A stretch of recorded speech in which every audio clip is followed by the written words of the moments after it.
The federal and provincial governments say more than 80,000 rural homes in Alberta will have access to high-speed internet by the end of the year. As CTV's Connor Hogg reports, they say faster access will make a big difference for people who live outside of the big cities. In rural Alberta, long distances, as we know, are a part of our lives, but being cut off shouldn't be. Federal and provincial governments are confident high-speed internet will reach all corners of rural Alberta by the end of the decade. 27 projects are expected to expand access to more than 82,000 homes by this time next year. This is something that the federal government and the provincial government have in common, and so I want to say a big thank you to the federal government for joining us in this important initiative. The federal government says it's planning a combination of wireless towers and fiber lines, with low-orbiting satellites allowing them to reach the most difficult areas.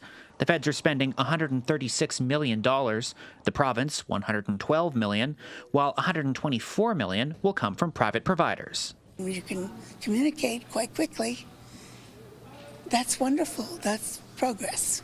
1,600 Indigenous homes in Alberta will get faster Wi-Fi this year. Shirley Schillinglaw says improved internet access will impact young and old throughout their daily lives. Our elders, they can't get out that much, so we keep them knowing what's happening in the world and understanding the different changes. Because it's difficult when you live in a small community, you don't know what's happening. We've heard of students in the K-12 system who live in rural Alberta who have to drive into the nearest town and go to a Tim Hortons parking lot to get the Wi-Fi so they can do their homework.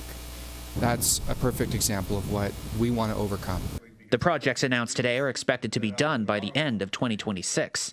$3.3 billion federal dollars have been allocated until the end of 2030 to reach 100% high-speed internet access across the country by the end of the decade.